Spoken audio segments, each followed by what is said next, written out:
In the face of so much economic turmoil worldwide and nationally, as we approach an important national election that considers weighty issues concerning the economy and taxes, and interestingly, in a cycle in which we have a presidential candidate who's a very successful, very wealthy businessman, the question of money is very much in the news, perhaps on our minds. A brand new nationwide survey finds that a majority of Americans believe the rich are different than other people, and not just because they have more money. Most Americans view the rich as more intelligent, more hard-working than the rest of us. 92% of Americans say that they admire people who get rich and want to be like them, and not just because of their cash, but because of their presumed character traits. 92% of Americans. Well, anyway, welcome to the start of our new series. We're calling it How to Be Rich, because obviously 92% of people are interested in that question. But even as we pose that question and offer that title, I know there are some people who might not like it. Maybe you're back in church for the first time in a long time, and you're thinking, there they go again, just what I'd expect. That's all they ever talk about. See, honey, that's what I told you. Maybe you're rolling your eyes right now at the very thought of this series because you grew up in a Catholic parish like the Catholic parish I grew up in, where all the pastor did was gripe and groan and guilt everybody into giving. And the only message on money was, we want more. Maybe all you can think of is those TV evangelists with the runny mascara and the big hair, crying for contributions. Or maybe you might be thinking that we're going to talk about the health and wealth gospel. You know about that, the health and wealth gospel. That's the message where, if you're rich, it's because God likes you. And if you're not, it's because He doesn't. And if you just had more faith, you'd have more money.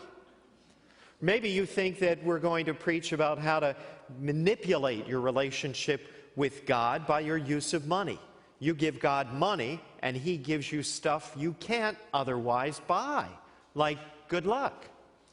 Or maybe you just might find it offensive that we're talking about money in church at all. In your view, your money is your money, and how you got it and how much you have is private, period. I understand all of that. But let me bring you back to that title and to a single word in that title, because the title is not how to get rich. It's about how to be rich. And so much of our culture encourages us to want to get rich and promises to help us achieve that goal. But our culture doesn't do so well when it comes to being rich. All of us know people who are evidently, obviously wealthy and evidently, obviously unhappy. Our culture doesn't teach us how to be rich. The culture doesn't, but fortunately, the Bible does. In the Bible, God actually gives us instruction about how to be rich, and quite a lot of it. For instance, just last week, we looked at a passage from Mark's Gospel. This is the 9th chapter of Mark, and we read Jesus saying how hard it is for the rich to enter the kingdom of God. Quite an amazing statement. And it amazes and puzzles the disciples. They don't get it. They don't get it so much that look what comes next, the very next thing that Mark tells us. Then James and John, the sons of Zebedee, came to him. Teacher, they said, we want you to do for us whatever we ask. So two of his disciples, who happen to be brothers, come up to him and they make this request. They don't preface it with please or any kind of explanation. They just blurt out this request. Do what we want you to do, which is a kind of amazing request when you think about it. Unless, of course, you have kids or employees. Then you're used to it all the time. But James and John were both young at this point, probably teenagers, and Jesus loved them very much. So he indulges them, and you can hear the indulgence in his voice. Look what he says. "What do you want me to do for you?"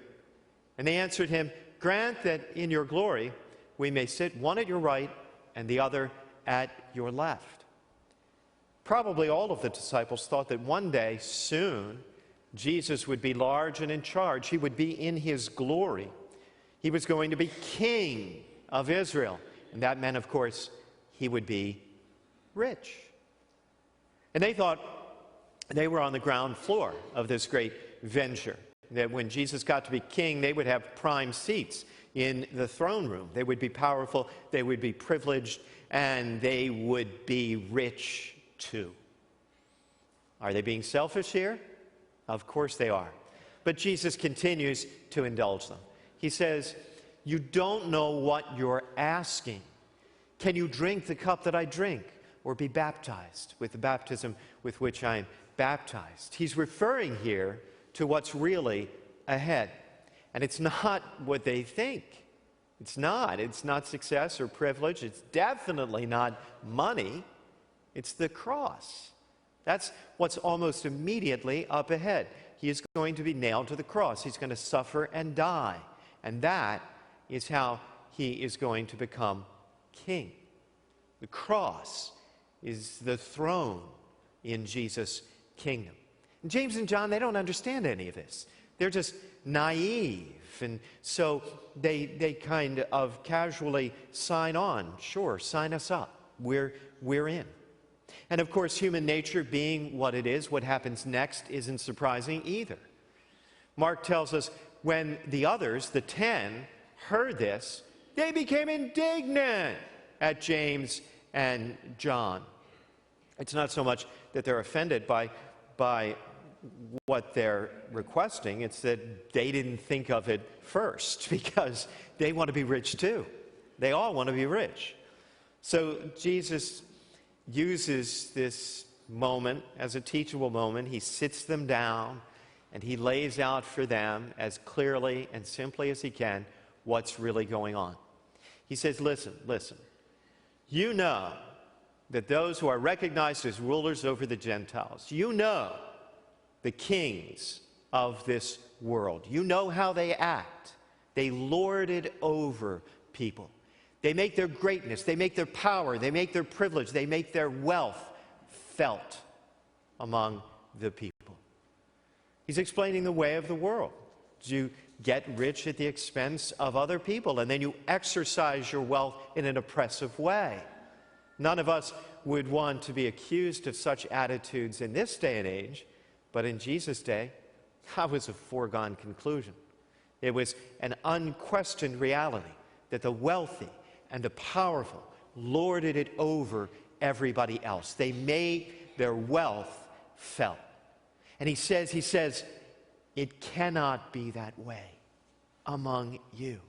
It cannot be that way among you. In other words, as my followers, we're going to introduce a whole new approach, a whole new way to be rich.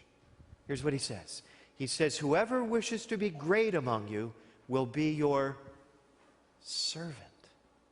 Servant. You can just hear the disciples scratching their heads. What are you talking about? We want to be rich. We're talking about getting rich. You're talking about service. What are you talking about? Why would we do that? Because, he says, the Son of Man did not come to be served, but to serve and to give his life as a ransom for the many. Jesus Christ is God.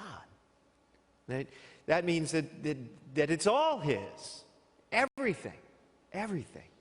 And he put it all aside, and he started acting like a servant, and he served. And to be any kind of authentic follower of him, that's the model that we follow. To be a follower of Christ is to recognize that everything that we are given is a gift of God. We have and hold what we have and hold in a kind of stewardship. stewardship for a purpose. And the purpose is investment in his kingdom. But the stewardship is only for a term. Eventually it comes to an end, and then we return what we have and hold. And the owner, the master, doesn't just want a return of what he's given us. He wants to see what that investment yielded. He wants to see what we did with what he gave us in terms of his kingdom. Not our kingdom, but his kingdom. You see, worldly rulers use money to invest in their own kingdom, but it cannot be that way among you. It cannot be that way among you. You and I have got to be all about investing the money that we have and hold in God's kingdom. And the easiest way to do that, and to consistently maintain that perspective, the easiest way to do it, the only way to do that, is to act like a servant. Now, why would we do that? Why would we act like a servant? Why would we want to be serving? Because the Son of Man did it. The Son of Man did not come to be served, but to serve and to give his life as a ransom for many. Well, we've said this series is all about how to be rich, but how do you know? How do you know if you're rich? I mean, this message might not apply to anybody here. How do you know? Well, Gallup did a poll, and they asked people at different income levels what it means to be rich. And so they went out and they asked people who make $30,000 a year if they thought they were rich. And almost to a person, they said no, they didn't think they were rich. So they asked them what it would take to be rich. And they said that if they were making $60,000 a year, then they thought they'd be rich. So Gallup goes out and asks people who make $60,000 a year if they thought they were rich. And almost to a person, they did not think they were rich. So they asked them what it would take to be rich. And more or less it came out to an average of about $100,000. If they were making $100,000, they would be rich. So guess what? Gallup goes out and asks people who make $100,000 if they think they're rich, and they don't think they're rich either.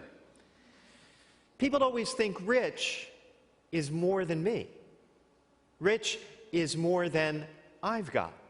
In other words, it can be relative. It can be very relative.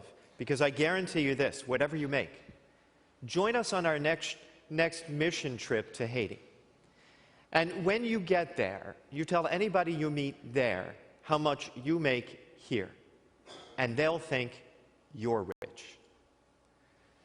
According to international statistics, if you make in a range between $35,000 and $40,000 a year, you are in the top 1% of household incomes in the world. The top 1%. But let me give you another definition that we kind of just made up for ourselves, and it sort of comes at this in a different way. Think about this. Rich doesn't mean more than me. Rich just means more than enough. Rich means more than enough. Rich means more food in your refrigerator than you're going to eat today. Rich means more clothes in your closet than you're going to wear this week. Rich means that you can take a day off from work and still get paid for it. Rich means electricity and indoor plumbing and mobility. We don't need any of those things, but we have them. We have more than we need. We have more than enough. And that definition, by that definition, most all of us easily qualify for the designation. So, congratulations. It was worth it just coming out to church today to learn you didn't even know it. You're rich. Congratulations, unless that is, maybe that information does not cheer you. Maybe it makes you a little nervous. Maybe it makes you a little uncomfortable because you don't feel rich. You don't feel rich. Maybe even though you have more than enough, you don't have everything that you want. You don't feel rich.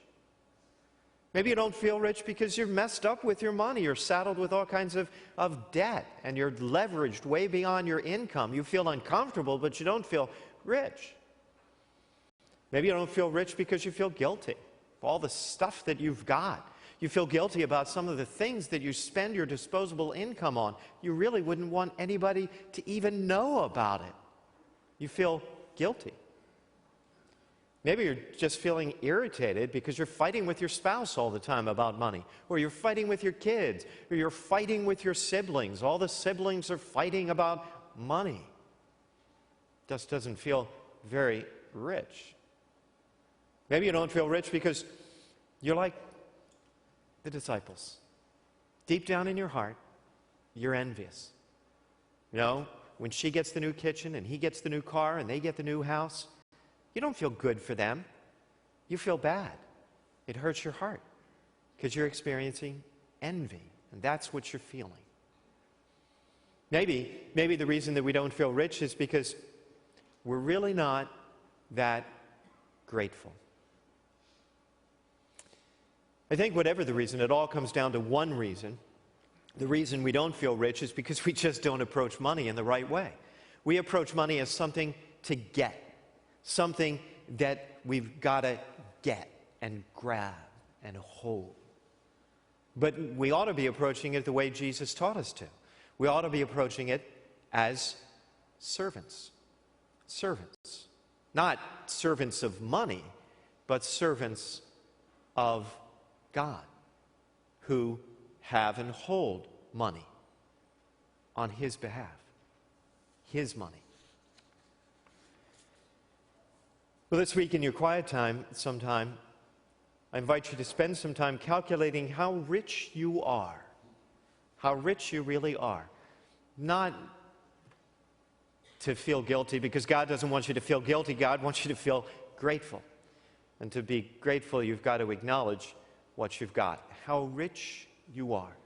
To help you out on that, we have a daily devotional you can sign up for online. It comes to you automatically, and it will lead you through a great reflection on that topic this week. You know, whatever you've got, maybe you've worked hard for it. All of the people that I know in this parish have worked very hard for what they have. And I acknowledge that, and I respect that deeply. But let me also challenge you to think about it this way.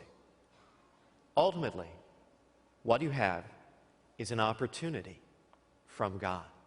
Whether you've got lots and lots and lots, or just a lot, or just a little, whatever you've got is an opportunity from God. And that opportunity is rich.